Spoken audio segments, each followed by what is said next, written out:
যাদের জন্য মায়ায় মোহিত কমলেশ অতি সুন্দরভাবে কিন্তু বর্ণনা করেছিলেন। বিমুগ্ধ চিত্তে এটা কিন্তু আস্বাদন করছিলাম। কারণ একটা তোতা পাখিরই নেয় যেন আপনে কৃষ্ণ কথা আপন কাঁধে বসে যেন শ্রবণের মতো কিন্তু তেমনই করে কমলেশ এত সুন্দর মধ্যে আমাদের কিন্তু বর্ণনা করছিলেন।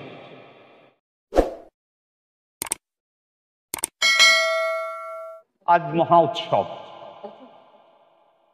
হারানোর বেদনায় মহা উৎসব আর মহৎ জ্ঞাতিভোজ অনুষ্ঠান। জগতে যে হারায়, যে মানুষটা হারায়, আজ সেই মানুষটার জন্য সান্ত্বনা স্বরূপ উপবিষ্ট এখানে পরম সাধুজন, ভক্তজন, মহতিজন, সুধীজন এখানে প্রতিষ্ঠিত, যাদের করুণায় যে মাতা ঠাকুর হারিয়ে এখানে প্রতিষ্ঠিত গোবিন্দ গৌর শ্রী বিগ্রহ ভক্তি প্রদায়িনী তুলসী মহারানী। তাই সর্বজন বৈষ্ণব চরণ স্মরণের মধ্য দিয়ে, সাধুচরণ স্মরণের মধ্য দিয়ে আমরা ভগবানের আতুল চরণে প্রণাম নিবেদন রাখি। কারণ ভগবান তো পরাধীন। ভগবান জগতে যত পরাধীন মানুষ আছে তার মধ্যে অন্যতম একজন পরাধীন মানুষ হলেন ভগবান। ইচ্ছা করলেও যাওয়ার মতো সুযোগ নেই। যদি বলেন যে ভগবান পরাধীন কেমন হবে, প্রথম যে জায়গাটা, ভগবান এতই পরাধীন যে আমরা যখন ভগবানের সাথে সাক্ষাৎ কথা বলেছিলাম, ভগবান আমাদের জন্য করুণা করেছিলেন মাতৃ জঠরে, মাতৃগর্ভে। এটা কোনো কাল্পনিক কথা নয়, এটা শাস্ত্রীয় বাস্তবিক কথা। তা ভগবান এসেছিলেন, আমার দু পায়ের উপরে দাঁড়িয়ে ভগবান অভয় দান করেছিলেন। আর ভগবানের সাথে আমার যখন কথা হয়েছিল, ভগবানকে বলেছিলাম যে প্রভু, এখানে মল মূত্র, কৃমিকীট এবং বিভিন্ন আবর্জনা স্তব্ধ একটা জম্বু দ্বীপের মতো এই জায়গাটায় আমি প্রভু থাকতে যে অনেক বড় কষ্ট হচ্ছে। আর থাকার উপায়টা কোথায়? মাথাটা নিচে, পাটা উপরে, ক্ষেতমন্দ আমাদের থাকবার অবস্থানটা। তিনি সেদিনও এসেছিলেন, সাক্ষাৎ করেছিলেন সপ্তম মাসে। সাক্ষাৎ করে সেদিনকে কিন্তু তার মুখে মুখ রেখে, চোখে চোখ রেখে আমার প্রত্যেক আত্মার, আজ স্বরূপ বলে গেছি, কিন্তু প্রত্যেক জীবাত্মা পরমাত্মার সাথে, পরমাত্মারূপী ভগবানের সাথে আমরা প্রতিশ্রুতিবদ্ধ ছিলাম যে প্রভু যাব, যেখানে তোমার হরিকথা হবে, কৃষ্ণ কথা হবে, যে পথে সজ্জন যাবে আমি সে পথেই কিন্তু শুধু ধুলা আমার সর্বাঙ্গে লেপ। ভগবানের সাথে যখন এই কথা দিয়েছিলাম, ভগবান বলছিলেন যে তথাস্তু, তোমার কথাটা অনেক ভালো লেগেছে, ভগবান আমাদের প্রশংসা করি যে তুমি হয়তো আমার উত্তম একজন ভক্ত। কিন্তু এই মায়াময় মর্তধামে দেখবার পরে অল্প রাশি এবং মুক্ত পবন আসবার পরে কিছুদিন ভগবানের সাথী হয়ে থাকলে, কিন্তু দিনে দিনে তিনি তার বন্ধুত্বটা কমিয়ে দিয়ে সাতছাড়াটা করে, হাতটা ধরা বাদ রেখে, ভগবানের ভাবনাটা কোথায়, ভগবান আমাদের জন্য কত বেশি ভাবেন। যখন আমি আসবো তার পূর্বেই মাতৃস্তনে অমৃত সোধাধারা আমাদের জন্য দান করে দিল। যে তুমি যাবে, বিজন খাবে কি? তুমি তো অভাবী, তোমার তো এখন কোনো কিছু নাই, তাহলে তোমার তো খাবার জন্য একটা ব্যবস্থা করে দিতে হবে। তা জগতে যেন তেন খাবার নয়, তোমাকে সর্বোচ্চ উত্তম খাবারটা তোমার জন্য আমি বাৎসল্যতার মধ্য দিয়ে মাতৃস্তনে অমৃত সোধাধারা তোমার জন্য দিই, ভগবান দিয়ে দিলেন। কিন্তু এর পরে দিনে দিনে যখন ভগবানকে, আমি আমার মতো জন ভগবানকে ভুলে যেতে শুরু করলাম, তখন ভগবান কিন্তু আমার জন্য অতিষ্ঠ হয়ে কারাবদ্ধ অবস্থায় যদিও রয়েছেন আমার এই দেহের মধ্যে, কারণ আমি ভগবান বিচ্যুত, মায়ায় বিমগ্ধ হয়ে গোবিন্দের পরম সত্তাটাকে ভুলে আছি। নিত্য বস্তুটাকে পাশ কাটিয়ে দিয়ে অনিত্য বস্তুটার আস্বাদনের হেতু সদা নিজের সুখ অভিলাষ নিয়ে, নিজের সুখ বললে ভুল হবে, এটা দৈহিক সুখ অভিলাষ নিয়ে সেই পরম স্বরূপটাকে ভুলে গিয়ে আমি ভগবানকে কষ্ট দিতে আছি। শুধু আমার মতো অভাগা জগতে যারা যারা আছে ভগবানকে কষ্ট দিতে আছি।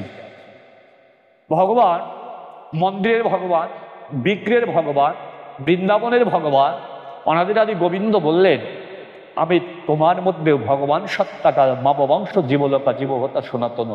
ভগবান বলছে, বাইরে খুঁজছো কেন? কোথায় খুঁজতে যাচ্ছে তুমি?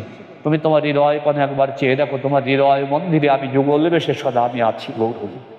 তাই এখানে হৃদয়ে অধীশ্বরী, হৃদয়েশ্বর পরমাত্মা স্বরূপ যে প্রাণ গোবিন্দের সাক্ষাৎ নরনারায়ণ মূরতি, সেই নরনারায়ণ প্রত্যেক মূরতিতে আমি আবারও প্রণাম নিবেদন রাখি। প্রণামন্তে একটু প্রার্থনা জানাই, কৃষ্ণ কথা, হরি কথা, সাধু কথা, শ্রীমদ্ ভগবত গীতা তত্ত্ব কথা, বাবা আমি কিছুই নাহি জানি।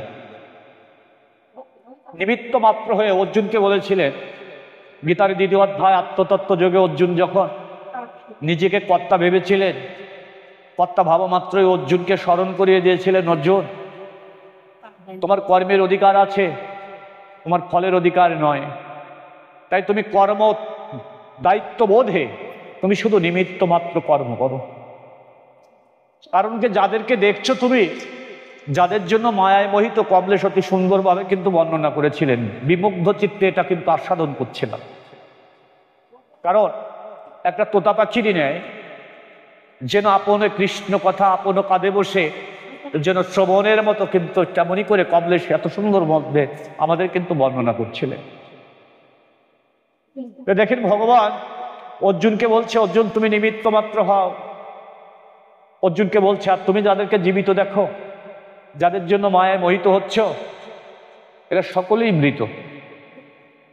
এটা কেউ জীবিত না, এটা কেউ বেঁচে নাই। বাবা ভগবানের এই কথা তাৎপর্য আছে না? অর্জুন যাদেরকে জীবিত দেখছেন, আমরা যাদেরকে জীবিত দেখছি, অর্জুনকে ভগবানের ভাষায় ভগবান বলছে এটা সকলেই মৃত। কারণ জগতে সেই জীবিত যে পরমকে স্মরণ রাখে, সেই থাকে জীবিত। যে পরমকে ভুলে যায় সে তখনই মৃত। মহামহিম বিশ্ব যিনি 10 দিন যুদ্ধ করলেন, তাতে ভগবান তাকে কিন্তু তার আগেই মৃত বলে ঘোষণা করলেন। কেন মৃত বলে ঘোষণা করলেন? বললেন যে এনাদের কর্ম দ্বারা এনারা সকলেই মৃত। এনাদের এমন কি কর্ম যে মৃতময় কর্ম?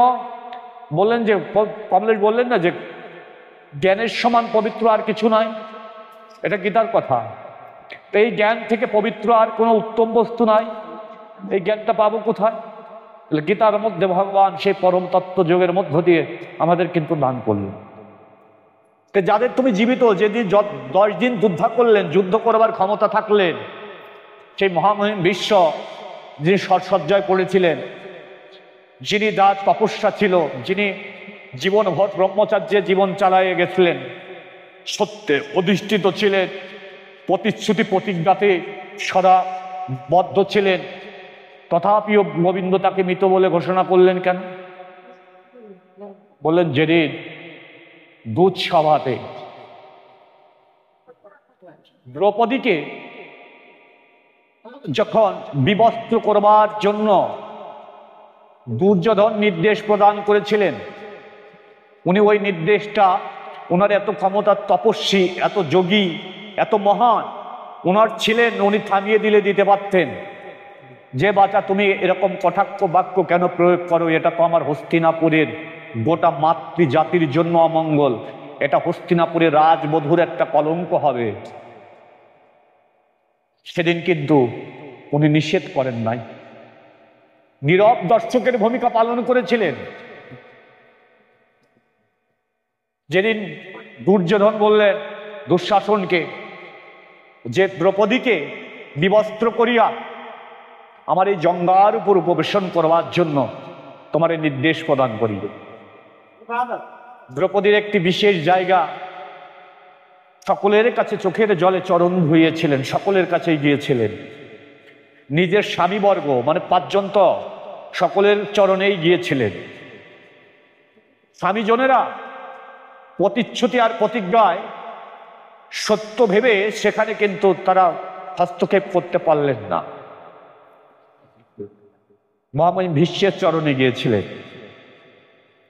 এ ব্যতি রেখে সর্বোপরি যে মা গান্ধারী, গান্ধারীর রাতুল চরণে গিয়েও উনি কিন্তু প্রার্থনা করেছিলেন, মা তুমি না মাতৃজাতি, তোমার রাতুল চরণে প্রার্থনা জানাই, এই মহাসংকট থেকে তুমি যে তোমার সন্তানগণকে একবার যদি নিবারিত থাকতে বলো, তাহলে আমরা সব থেকে উত্তম একটি জায়গা পাব। ধাক্কা দিয়ে বের করে দিয়েছিলেন। মহাময়ী বিশ্বেরও চরণ ধরেছিলেন, সেদিন নীরব ছিলেন।